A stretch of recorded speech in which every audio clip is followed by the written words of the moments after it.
Pop, pop, pop, pop, pop, pop, pop. Les amis, mais quel match de Monsieur El Magnifico, El Grande, Ousmane Dembélé, Monsieur Ballon d'Oré, les amis, incroyable, mais quel match de l'équipe de France, victoire 4-1 contre la Norvège. Les amis, il y a beaucoup de choses à dire, j'ai préparé encore une fois la petite feuille, et surtout, cette victoire est quand même à nuancer parce que il y a eu beaucoup de changements de l'autre côté, chez les Norvégiens. Le 11 de départ a été changé. Il y a juste un joueur qui est resté, c'est Horsn. Et en plus, il a changé de poste. De base, il est attaquant droit. Et là, il a été mis à la place rôle de latéral gauche. Donc les amis, il y a beaucoup de choses à voir sur cette vidéo. Donc n'hésitez pas à liker, commenter, partager. Et surtout à republier cette vidéo et à vous abonner. Donc tout simplement, on va commencer d'abord par la France. Déjà, félicitations à Guy Stéphane pour le coaching qu'il a eu. Et au passage, grosse pensée à Didier Deschamps pour sa mère qui est morte. Je suis vraiment de tout cœur avec Didier Deschamps. J'espère que de là où elle regarde tout simplement Didier Deschamps, j'espère qu'elle est fière de Didier Deschamps. Donc voilà les amis, j'espère que vous allez bien. Donc aujourd'hui, comme je vous ai dit, on va parler de l'équipe de France. L'équipe de France aurait été monstrueux tout simplement, avec une équipe qui a été remaniée aussi, avec Désiré Doué qui a commencé titulaire, alors que de base, contre le Sénégal, c'est qui a commencé? Non, contre l'Irak, pardon, c'est qui a commencé? C'est M. Barcola, avec Maxence Lacroix qui a été monstrueux, on va en parler ça aussi, et aussi avec Manu Koné qui a remplacé Adrien Rabiot. Donc, les amis, j'ai bien aimé. Oh là là là là, Monsieur Mbappé, Kylian Mbappé, Mobutu, il a été monstrueux. Franchement, s'il commence à presser comme ça au Real Madrid, je vous le dis les amis, il va chercher 5 ou 4 ballons d'or facile. Vraiment sérieusement, parce que on s'en rend pas compte, il a fait de ses pressings. Je me rappelle déjà d'une action contre, tout simplement, contre Falscherer, ouais, Falscherer, les amis, où Falscherer, il fait une faute de contrôle et Mbappé, il reprend le ballon et il part tout simplement sur le côté gauche et il essaie de faire la passe à Dembélé, même s'il n'y a pas but. On voit que Kylian Mbappé n'a pas parlé pour rien. Donc je suis très très fier et très content, surtout pour Kylian Mbappé. Et je pense que vraiment, il commence à comprendre qu'est-ce que c'est le foot moderne. Comme il en a parlé, Riles, dans ses vidéos, où maintenant on n'est plus sur des postes individualistes où tu as besoin que d'une fonction. Par exemple, le défenseur, c'est un défenseur, l'attaquant, c'est un attaquant, le numéro 9, c'est un numéro 9. Pas du tout les amis, je pense que Ousmane Dembélé, pardon, Kylian Mbappé, il a commencé à comprendre que le foot, il faut être vraiment polyvalent, il faut défendre et surtout il faut jouer collectivement. Et il commence à comprendre cet aspect collectif parce que déjà on est dans un sport collectif. Mais voilà. Maintenant les amis, on va parler. Ah oui, Kylian Mbappé passe D sur Ousmane Dembélé, incroyable. On va parler de Monsieur Michael Olise. Michael Olise, on l'a moins vu, franchement on l'a moins vu, mais comme il a joué un peu plus bas, en fait, il a joué un peu en tant que numéro 10, un peu sur le côté, mais il n'a pas gêné Ousmane Dembélé. C'est pour ça que Ousmane Dembélé, il a fait un gros match. Donc félicitations à Guy Stéphane pour cette compo, tout simplement, et pour les consignes, tout simplement, parce que grâce à Michael Olise qui a fait un gros match aussi, il a apporté de la percussion, il a essayé de faire des 1v1, il a réussi des 1v1, et même, le mec, il est trop technique, il a des passes hyper précises. Et grâce à lui, comme je l'ai dit en amont, Ousmane Dembélé a été libre. On l'a vu, Ousmane Dembélé, quand il est sur le côté et il n'est pas gêné par Kylian Mbappé et par Michael Olise, c'est un monstre tout simplement. Il arrive à réussir ses 1v1, à apporter de la percussion. Il est là, il fait ses petits passements de jambes, ses petites feintes gauche-droite, puis il revient sur la gauche et il tire avec son pied droit. Il a mis des buts incroyables, plein de lucarnes, il a mis des buts petit filet. Non les amis, franchement j'ai bien aimé. Il a mis but en première attention, premier poteau les amis. Ousmane Dembélé, quel monstre. En fait, Ousmane Dembélé, les amis, il est rentré dans une sphère et surtout dans un autre niveau, je vous le dis. Hein. S'il commence à continuer comme ça lors des phases à élimination directe, donc 16e de finale, etc., 8e de finale, quart de finale, je vous le dis, si on gagne la Coupe du Monde, c'est lui qui va avoir le ballon d'or et pas Kylian Mbappé. Donc j'espère que Ousmane Dembélé, si tu regardes cette vidéo, il va jamais la regarder, mais continue comme ça. En plus, il est tellement lucide, il est tellement humble. Je me rappelle, l'interview d'après-match où une journaliste lui demande est-ce que vous êtes choqué, est-ce que vous êtes surpris de votre prestation les amis? Et il dit tout simplement, moi je reste concentré sur l'essentiel, c'est tout simplement la victoire et avoir et remporter la Coupe du Monde. Il est tellement lucide, il est tellement humble, reste comme ça Ousmane Dembélé. Et je pense aussi c'est parce que c'est marié avec une Marocaine. C'est le mec qui rapporte tout au Maroc. Non, félicitations Ousmane Dembélé. Euh, le mec, il est monstrueux au PSG, il commence à être monstrueux avec l'équipe de France. Déjà contre l'Irak, ça a été mieux. Et là, il marque un triplé. Donc j'ai bien aimé. Maintenant, on va parler de Monsieur Manu Koné. Manu Koné, les amis, mais quel monstre! Ce mec, en fait, on se rend pas compte, c'est que le mec, il est jeune, hein, il a 26 ans, 25 ans, 25 ans, les amis, et il a de l'avenir devant lui. Adrien Rabiot, il est pas si vieux, il a 29 ans, 30 ans, mais on sent qu'il rapporte plus de percussion, et il est plus dans la percussion, et il est plus dans le côté offensif que Adrien Rabiot. Adrien Rabiot, il est plus dans la récupération de balles, il est plus dans le côté défensif. Mais Manu Koné, le mettre titulaire contre une équipe bloc bas, c'est très très intéressant, même si ils n'ont pas joué du tout bloc bas. Mais contre un bloc bas, c'est intéressant, surtout contre une équipe qui ne sait pas vraiment défendre, comme malheureusement la Norvège. Mais la Norvège, on va en parler parce qu'il y a beaucoup de nuances à avoir. Donc les amis, je voudrais aussi féliciter Désiré Doué. C'est son premier but en Coupe du Monde. Et surtout, c'est son premier but à la tête de toute sa carrière professionnelle. C'est incroyable. Et je ne sais pas si vous avez vu l'interview d'après-match. Il a parlé, il a dit que c'est une sensation, on va dire, différente par rapport à ses buts classiques, un peu dribble, il passe, etc. et il marque. Non, franchement, félicitations à Désiré Doué.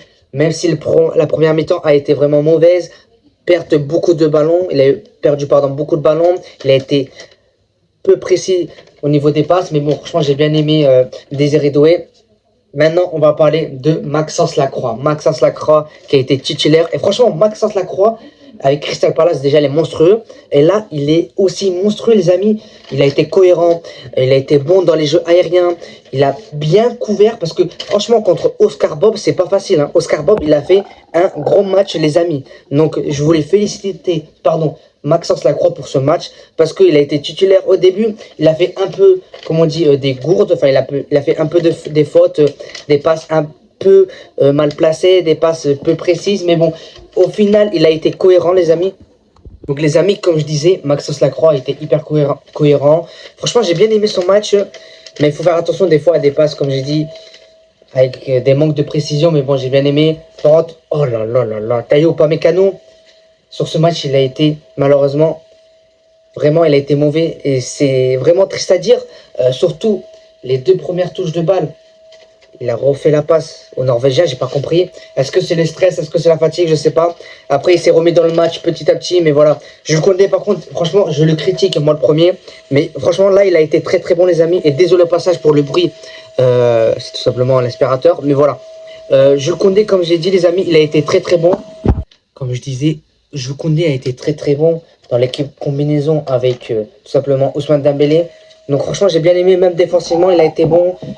Il n'a pas eu peur parce que quand même, ils ont quand même des joueurs de percussion. Surtout que eux, c'est une équipe ultra offensive et surtout très très forte en transition. Maintenant, les amis, on va passer tout simplement au remplaçant. Ryan Cherki, j'ai bien aimé son entrée, mais toujours avec des pertes de balles, etc. Jean-Philippe Mateta, il n'a pas beaucoup touché de ballon, donc en plus il est rentré les 6-7 dernières minutes. On peut pas en faire une analyse sur Jean-Philippe Mateta, mais je pense que ça va être pareil tout au long de toute façon dans les phases d'élimination directe. Je pense qu'il va être pareil, il va peu jouer, etc. Les amis, désolé si je parle mal, un peu la fatigue, le travail, etc. J'espère que vous allez être indulgents avec moi. Donc maintenant les amis, on va passer tout simplement à la Norvège. Les amis, ce qu'il faut comprendre, c'est que la Norvège ont changé complètement leur 11 titulaire. Il n'y en a que un qui n'a pas changé, c'est Monsieur Orsen. Et encore, il a changé de poste. Il est passé de latéral à attaquant. Enfin, il est passé de attaquant à latéral. Donc, voilà. Mais, par contre, quand même, félicitations aux Norvégiens pour la première mi-temps. Elle a été monstrueuse. Même la deuxième mi-temps, nous, on a vraiment mal commencé la deuxième mi-temps. Les 10 premières minutes, elle a été pour tout simplement les Norvégiens. Avec beaucoup plus de tirs, avec beaucoup plus de propositions offensives et surtout avec beaucoup plus de danger. Je vais parler de Monsieur Oscar Bob qui a signé à Fulham pour la rentrée. Et tout simplement, c'est un ancien joueur de Manchester City, de Monsieur Pep Guardiola. Il a été monstrueux, beaucoup de percussions, il a marqué. Franchement, il m'a fait peur. Vraiment, les amis, j'ai eu très très peur. Surtout le duel Théo Hernandez, Oscar Bob, il a été très très intéressant. Mais Théo Hernandez, franchement, il a été bon, même s'il s'est fait passer quelques fois, les amis. Les amis, il faut savoir aussi que Monsieur le sélectionneur norvégien Ståle Solbakken, si je ne me trompe pas, franchement, il a été hyper smart, les amis. Regardez, il a changé le 11 titulaire. Pourquoi il a changé le 11 titulaire? Parce que c'est pour reposer les organismes des titulaires comme M. Haaland, Nusa, Odegaard, etc., etc. pour les 16e de finale. Alors que nous, on n'a fait que quelques changements. On a fait avec Désiré Doué, avec Manu Koné, avec Maxence Lacroix. Et c'est tout, les amis. Franchement, ça a été stratégique de la part du sélectionneur norvégien. Donc, c'est quand même à nuancer, les amis. Et c'est pas le 11 titulaire, c'est pas avec Monsieur Erling Haaland. C'est pas un pressing constant. Ils ont pressé, mais ça n'a pas été le pressing typique norvégien où ils sont hauts sur le terrain. Pas du tout. Au contraire, ils sont restés quand même sur un bloc mid. Pas un bloc bas, mais un bloc mid où tout simplement ils défendaient et ils allaient vite en transition parce que eux, pour moi, c'est une des meilleures équipes actuellement en Coupe du Monde en termes de transition offensive. Hein, vraiment, avec leur latéral qui propose une solution de passe pour centrer avec leur attaquant droit ou gauche. C'est hyper cohérent ce qu'il propose, hein, le sélectionneur norvégien. En plus, j'ai vu le mec, il est quand même âgé, hein, il a 57 ans, mais on voit qu'il a de l'expérience, les amis. Les amis, je voulais aussi nuancer pour Kylian Mbappé. Kylian Mbappé, il y en a beaucoup qui se plaignent. Ouais, il n'a pas marqué, ça y est, c'est un flop, etc. En fait, ce qui me saoule avec cette réflexion, c'est une réflexion assez binaire. C'est un peu oui, non, vous voyez, les amis. Il marque, il est excellent. Il marque pas, il est nul. Non, les amis, pour moi, il a été monstrueux. Il a mis du pressing, il a pressé, il a été hyper cohérent. On va parler tout simplement de quelques stats qui sont hyper intéressantes pour nuancer aussi ce match-là. Donc, les amis, on va commencer par la possession de balle. Possession de balle en première mi-temps, 37% pour les Norvégiens et 63%, les amis, 63% pour les Français. 50% et 50% en deuxième mi-temps. Donc, qu'est-ce qu'il faut comprendre sur ces possessions de balle? Ce qu'il faut comprendre, c'est qu'en première mi-temps, on a été plus dans la possession de balle et on a été hyper efficace, les amis. Et c'est ça que j'aime bien, c'est pas une possession stérile.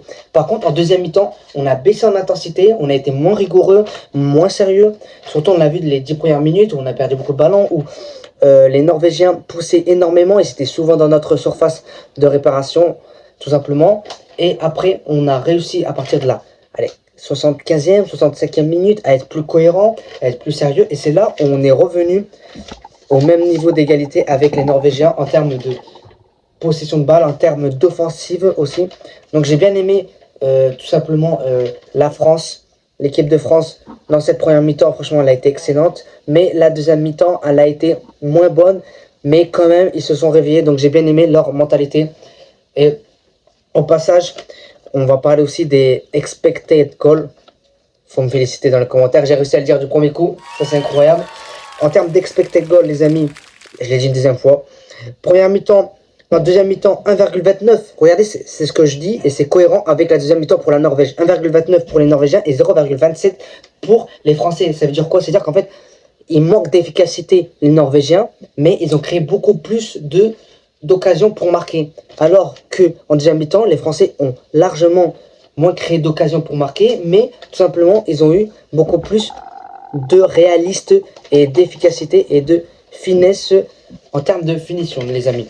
Deuxième mi-temps, regardez les amis, en termes expected goal, en deuxième mi-temps, on est à 0,41 et 1,39 pour la France. Donc on peut voir que en première mi-temps, comme je l'ai dit, on a bien eu une bonne position de balle, hyper cohérente et surtout hyper efficace parce qu'on a marqué quand même 2 buts en première mi-temps, les amis. Donc j'ai bien... Non, 3 buts. Ah, c'est incroyable. C'est vrai, 3 buts triplés d'Ousmane Dembélé. Donc voilà les amis. Ce qui est intéressant à savoir et à entendre aussi, c'est le nombre de courses, les amis. Non, le nombre de corners. Le nombre de corners qui est en faveur de la Norvège. 3 corners pour les Norvégiens et 2 corners pour, tout simplement, les Français. Et les Norvégiens, on sait très bien, il y a plus de 14 joueurs à plus de 1,88 m. ce qui est énorme, et ils n'ont pas marqué de la tête. Donc, en termes de corner pour défendre, on a été hyper bons, les amis. Défensivement, en corner, dans les situations de corner, etc., on a été très très bons, les amis. Donc, je félicite les Français sur ça, mais quand même, on a eu des failles défensives. Il faut faire attention. C'est pour ça que cette vidéo, il y a beaucoup de nuances, parce qu'on a été bons, mais en même temps, c'est parce que aussi, il manque de réalisme aussi les Norvégiens. Mais on l'a vu, le premier but des Norvégiens, tout simplement, c'est un manque de concentration et de sérieux des défenseurs. Et surtout, un match monstrueux de M. Oscar Bob, comme je l'ai dit en amont. Mais voilà, les amis, on voit que ces stats sont assez intéressantes pour nuancer. Je vais terminer maintenant en termes d'occasions manquées. Ce qui est intéressant, c'est que les Norvégiens ont 3 occasions manquées et les Français 2 occasions manquées. Donc, c'est-à-dire que en termes de réalisme, on est, comme je l'ai dit en amont, on est meilleur que les Norvégiens. Mais les amis, il faut faire attention à ce match piège parce que les Norvégiens n'ont pas mis leur 11 titulaire. Donc voilà les amis, ça sera tout pour cette vidéo. J'espère que vous avez aimé. N'hésitez pas à commenter, liker, partager et surtout les amis, à dire ce que vous en pensez dans les commentaires du match Norvège-Équipe de France. Les amis, ça fait toujours un kiff de faire ces vidéos avec vous. Et les amis, merci au passage pour les 96 abonnés. Plus que 4 abonnés pour arriver aux 100 abonnés. Merci pour les likes et merci pour les commentaires. Ça fait tellement plaisir. On est de plus en plus dans la famille, tout simplement, Neyron, du foot, tout simplement. N'hésitez pas à dire aussi un surnom que vous voulez que je vous donne. Je vais en chercher, je sais pas, les RB, je sais pas, n'importe quoi, la team Marquez, etc. Bref, les amis, donc n'hésitez pas à dire dans les commentaires. Et nous, on se retrouve tout simplement pour une nouvelle vidéo. Tout simplement encore demain. Entre 18h et 20h, les amis. Allez, à plus, la team.